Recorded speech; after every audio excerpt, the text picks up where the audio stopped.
Metal on metal snapped through my seat like a hammer strike. I sat still in my little Toyota, hands on the wheel, watching steam drift up from the nose of the glossy sport utility vehicle that had just driven into my rear bumper. The driver climbed out fast. Tall guy, designer suit, phone glued to his ear. He talked right through me like I was part of the curb. No, I can handle this, he said, pacing. It is just some nobody in an old compact. I stepped out and adjusted my glasses. Up close he had that smooth, moneyed look of a man who never wondered whether he belonged anywhere. He flashed a smile that did not reach his eyes. Sorry about that, he said, and he did not sound the least bit sorry. Jason Hale.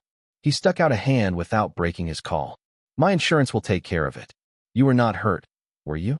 I shook his hand. Nice watch. Perfect nails. Mark Bennett. I am fine. He finally looked at me. Bennett. His eyebrows tipped up. Any chance you know Kelly Bennett? Real estate compliance. The name hit me like cold air. She is my wife. No kidding. His smile widened. Small world. She looked incredible at the conference last week. That blue dress really set off her eyes. My chest tightened. Kelly had told me she was working late the Tuesday before. No mention of a conference. She had left the house in a gray pantsuit, the same one she wore to audits. Jason slid a card into my palm. Anyway, have your guy call my guy. The card read, Jason Hale, Senior Risk Assessment Officer, Mason & Associates, the same company where Kelly worked. I put the card in my wallet. I will do that, I said. He climbed into the sport utility vehicle and rolled away, leaving me in the lot with a scuffed bumper, a business card, and a new, ugly feeling I could not shake. That evening I sat at the kitchen table with the insurance forms spread out. Kelly came in, tossed her purse on the counter, and started sorting the day's mail like always. How was your day? She asked. Interesting, I said. I got rear-ended outside the university. Oh no, are you okay? I am fine. The driver said he knows you. Jason Hale. Her hand paused on an envelope for half a second. Jason? Right. He is in risk assessment. Did he give you his insurance information? He mentioned seeing you at a conference last Tuesday. Downtown. At the Marriott. She looked up then. Her face went perfectly still. Conference? Oh, that. Just a boring compliance meeting. Nothing worth mentioning. He said you looked stunning in a blue dress. Kelly laughed, light but tight at the edges. He is probably confusing me with someone else. Those work events all blur together. She headed upstairs. A minute later I heard the shower. Her phone, left on the counter, buzzed. The screen lit. Jason Hale. The preview flashed. I cannot wait for next Thursday. I stared until the display went dark. Then I opened my laptop and created a new folder. Later I would call it a ledger. That night it was just a place to put the truth. Over the next week, I paid attention in a way I had not in years. Kelly has always cared about how she looked, but suddenly there were special days. Extra foundation, a different lipstick, perfume I did not recognize. Her phone stayed face down when I walked into a room. Working late became routine. Weekend errands stretched into long afternoons with no groceries to show for it. At the university, I am the assistant controller. 15 years has trained my eyes to find what is not fit. Numbers do not lie if you give them time to talk. I turned that same patience on my own house. I started with money, bank statements, credit card histories, loan documents. I lined them up on the screen and in a spreadsheet. That was when my stomach dropped. Kelly had taken out a personal loan for $25,000 in both our names. The proceeds never touched our joint account. There was a new credit card too, one I had never seen. When I tracked down the statements, I found high-end restaurants on the nights she said she was buried at the office. Hotel rooms charged in the city. Lingerie from stores she had never shopped at before. At 2 in the morning, I sat in my home office with the blue glow of the monitor on my hands and felt a hard, cold thing settle in my chest. The story the numbers told was simple. I did not want to believe it. But numbers do not care what you want. They just keep pointing. Numbers do not lie. I was staring at the spreadsheet when a soft knock hit the door frame. Dad, you okay? Sophie asked. At 17, my daughter has Kelly's sharp cheekbones, but my eyes. She has always drifted closer to her mother. Mom planned the adventures. I kept the trains on time. I tilted the laptop so the grid of cells looked like nothing special. Just work, I said. Why are you still up? Could not sleep. She hesitated. Do you think Mom has been different? Different how? I do not know. Happy, but like, secretly happy. She rolled a strand of hair around her finger. She hums when she thinks no one can hear. And there are all these new outfits. Nice ones. Maybe she got a promotion, I said. Maybe, she echoed, not convinced. The next morning, Kelly kissed my cheek. New lipstick, new scent. Big compliance review tonight, she said. Do not wait up. After the door closed, I made a decision I would not have considered a month ago. I called in sick and drove downtown. Kelly's building sat in a glass and steel canyon. Mason and Associates spelled in brushed metal beside the revolving doors. I parked across the street and watched people flow in and out until 11:47 in the morning, when Kelly stepped into the light and headed 3 blocks south to a coffee shop. Jason Hale was already there, tucked into a corner booth. Through the window, I saw Kelly slide into the seat across from him, shoulders relaxed, smiling at whatever he said. He reached over and touched her hand. She did not move it away. I timed them, 43 minutes. When they finally got up, his hand settled on the small of her back, the kind of touch you do not use at work, and he steered her toward the parking garage.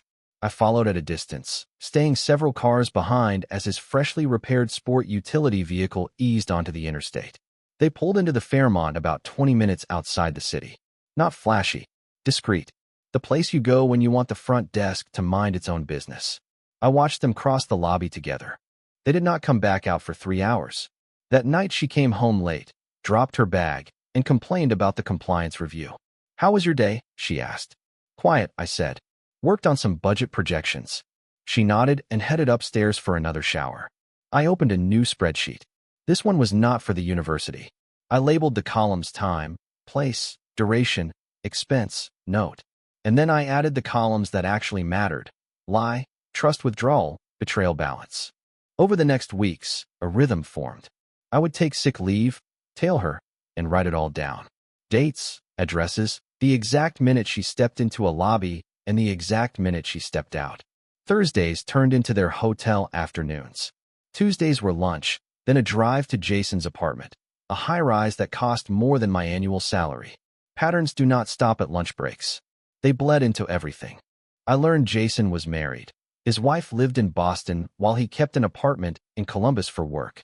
I learned he was not the success he tried to look like. The apartment was on the company's lease. His car payments were behind. His personal email, poorly protected, was a mess of gambling markers and panicked notes. I did not need technical tricks to see the shape of his life. He had left the door half open. And the transfers from Kelly? Those were our dollars plugging his poker holes.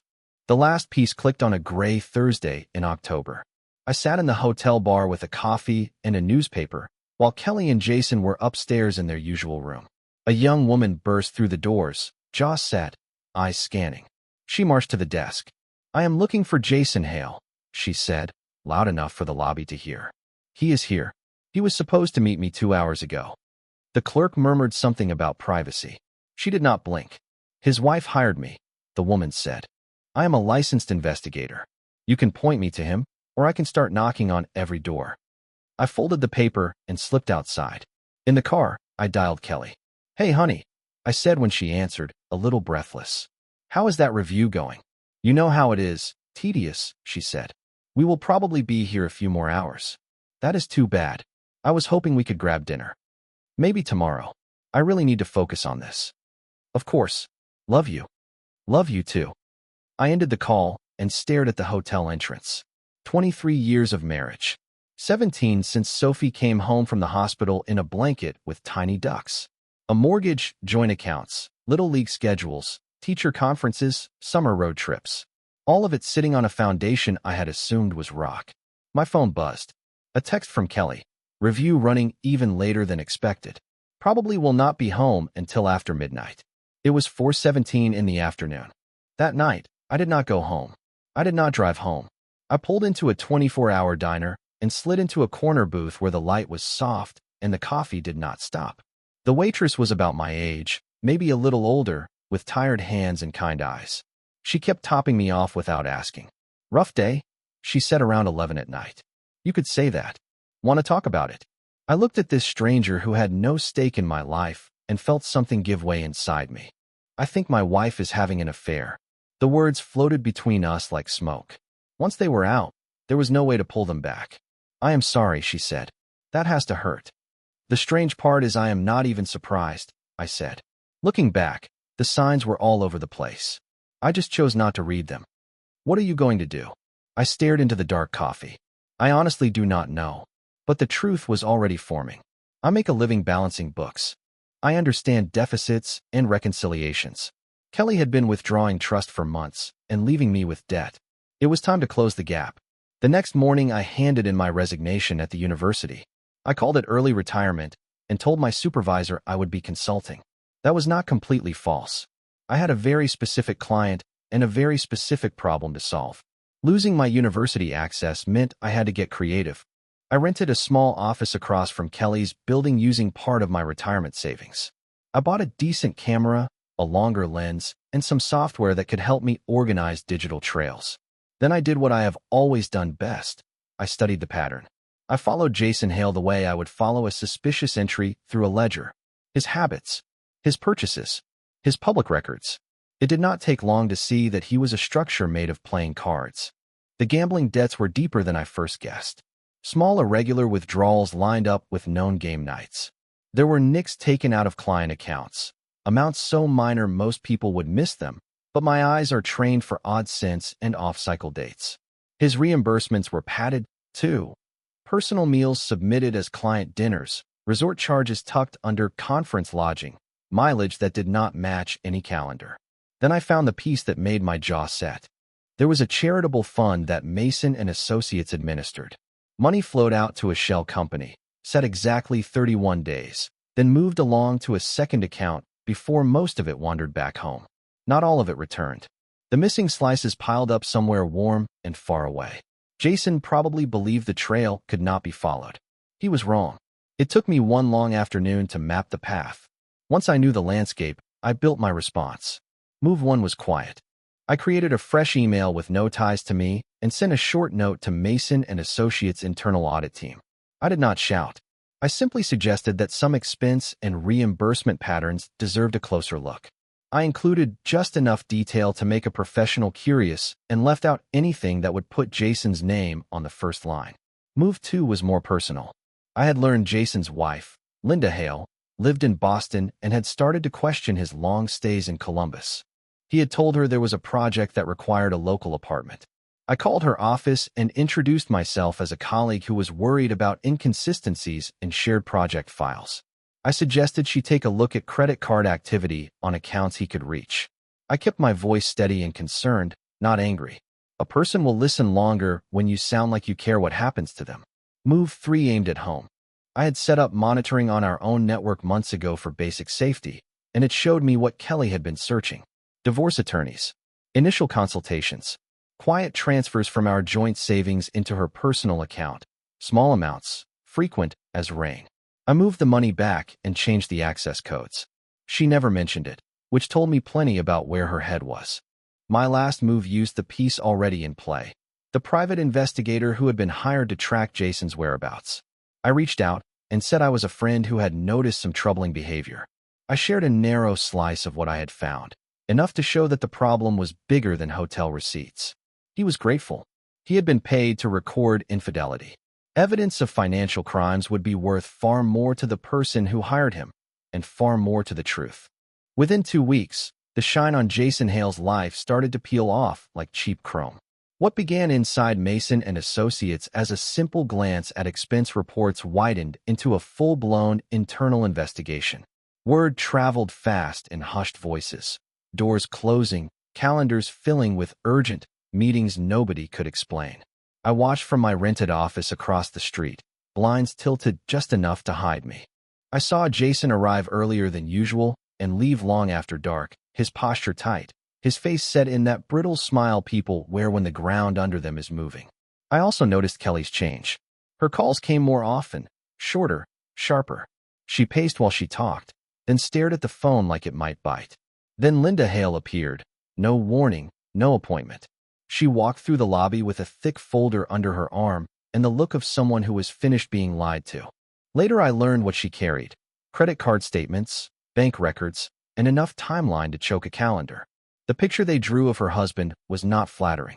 The breaking point landed on a Thursday. I took my usual seat in the hotel bar with a coffee I did not need and a newspaper I did not read. Jason and Kelly came in together, but did not settle. They stood near the elevators, voices low, hands moving, sharp gestures, pointed seconds. Even across the lobby, I could see heat in their faces. After about 20 minutes, Kelly cut the air with a final sentence I could not hear, turned on her heel, and left fast, color high in her cheeks. That evening she came home earlier than she had in weeks. I kept my place on the couch, a book open in my lap like a prop. "How was work?" I asked. "Stressful," she said. "There is some kind of audit going on. Everyone is on edge." "An audit?" I said. "That sounds serious." "It is probably nothing. You know how corporate gets, lots of drama over paperwork." She tried to smile. It did not hang on her face for long. Worry sat behind her eyes like a storm over the horizon, and she knew enough to fear the kind of audit that does not appear out of thin air. Over the next few days her confidence started to fray. She jumped when her phone rang. She stayed late, but I knew she was not meeting Jason. He was too busy grabbing at the walls of his own collapsing house to keep their routine going. The last domino fell hard. Linda Hale filed for divorce and, at the same time, reached out to the Federal Bureau of Investigation with what she knew. On Friday morning, the building across from me filled with blue jackets and quiet authority. I stood at my window and watched as Jason was walked out in handcuffs. Cameras clicked. The lobby security guard stared at the floor. Kelly was not there. She had called in sick with the flu. That weekend I made my move. I printed everything I had collected over the past 2 months. Bank histories, charge summaries, screenshots, timelines, still frames from security cams, phone logs, hotel receipts. I tabbed the pages and laid them into a manila folder like a final exam I already knew I would pass. Then I asked Kelly to sit with me at the kitchen table. The house was quiet, dishwasher humming, clock ticking. "I know," I said, and slid the folder toward her. She did not open it at first. Her face cycled through a handful of expressions: surprise, denial, calculation, and finally settled on something like tired honesty. "How long have you known?" she asked.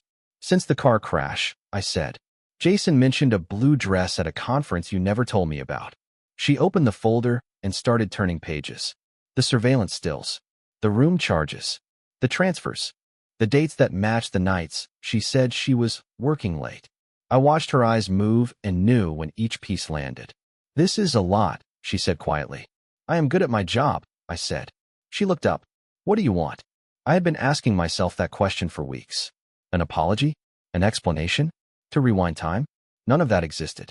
"I want you to understand what you have cost," I said. 23 years of marriage. Sophie's respect for her mother. My ability to trust anyone without checking the numbers first. Jason's career, although he did most of that damage himself. His marriage. Your job, eventually. My job.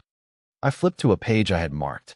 "Mason and Associates does not know yet about your relationship with Jason," I said, "but they will. Internal investigations are thorough.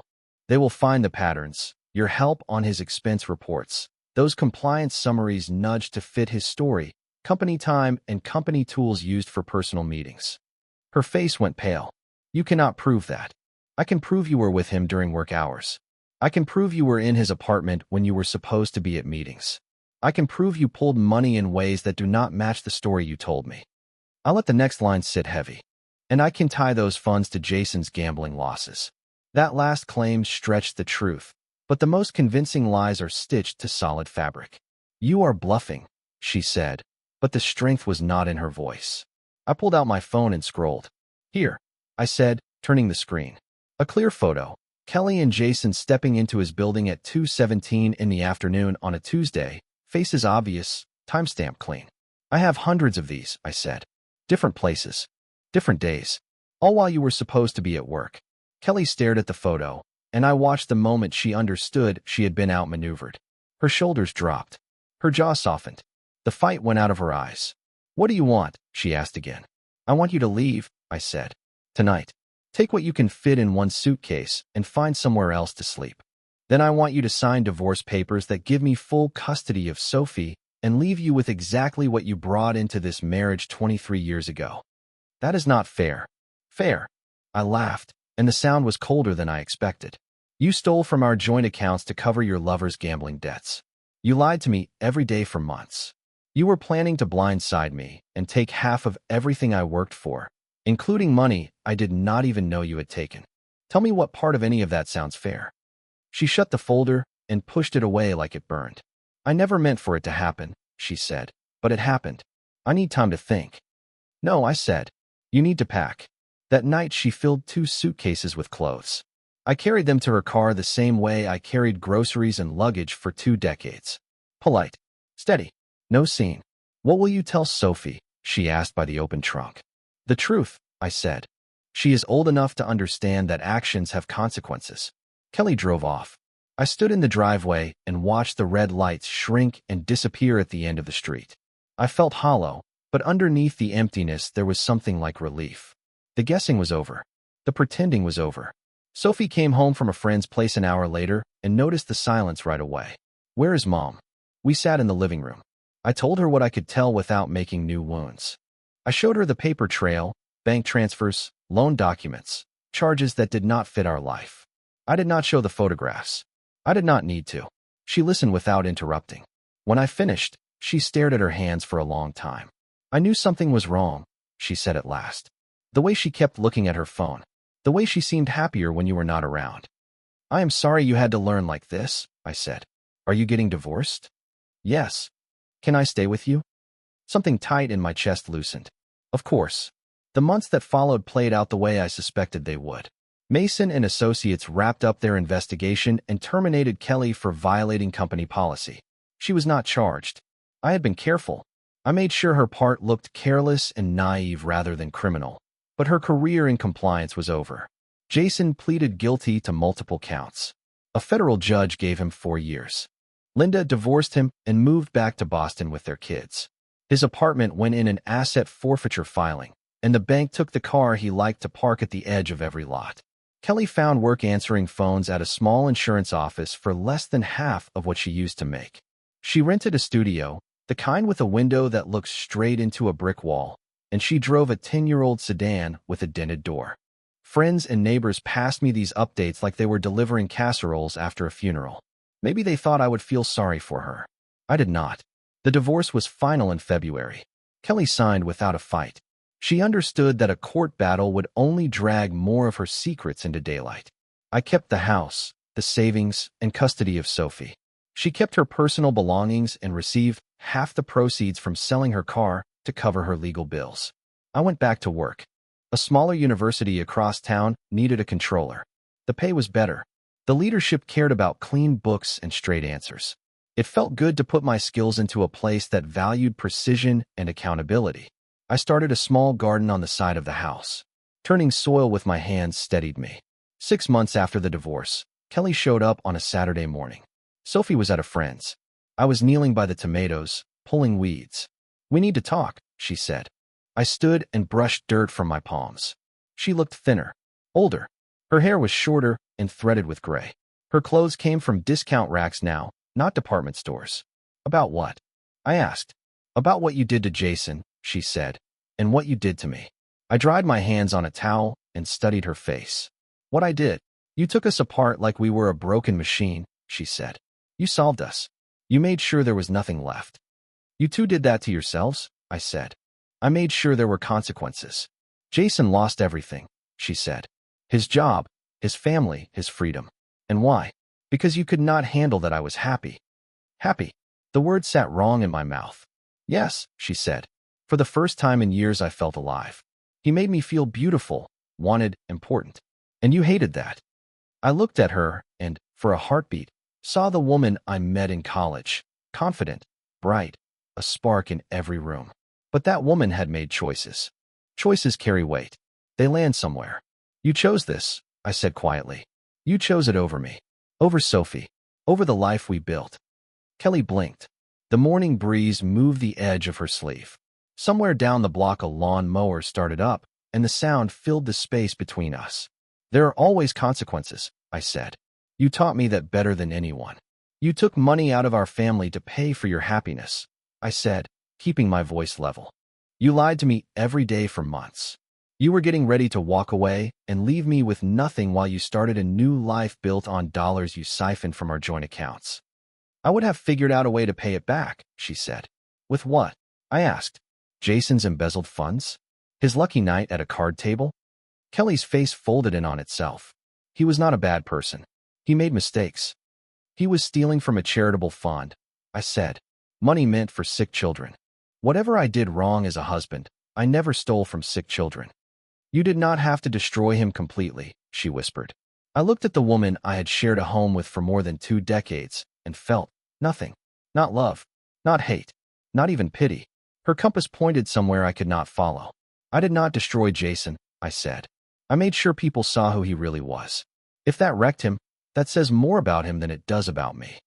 She wiped at her eyes with the back of her hand. What about us? What about Sophie? Sophie is okay, I said. She is doing well in school. She has friends. She has also learned the difference between people who keep their promises and people who break them.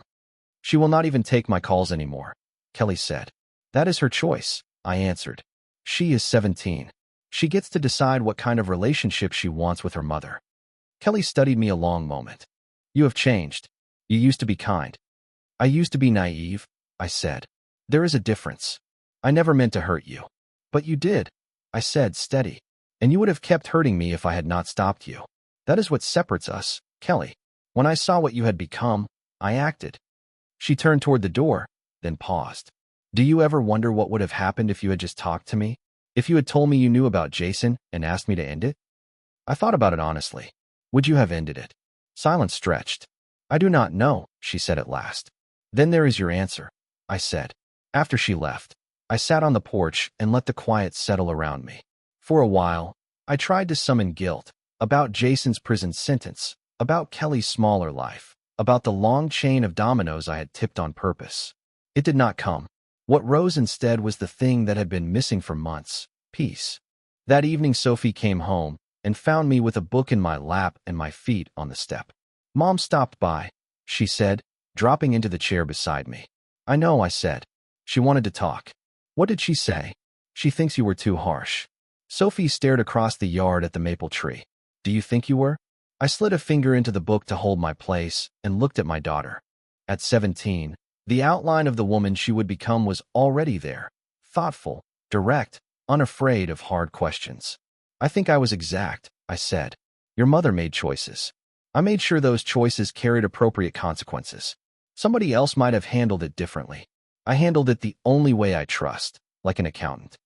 I gave her a small smile. She let out a breath and leaned back. I am glad you did it your way, she said. If you had just forgiven her and taken her back, I would have spent the rest of my life waiting for the next lie. I reached across and squeezed her hand. You do not have to pick sides. I am not picking sides, she said. I am choosing to live with the parent who tells the truth. The sun slid behind the roofs across the street, washing the porch in soft gold. I thought about the year behind us. I had lost a wife, but kept my daughter. I had lost my easy trust in people, but gained a clearer understanding of what I could carry and what I could not. I had shed my naivete and gotten something better in return, the knowledge that I could protect what mattered.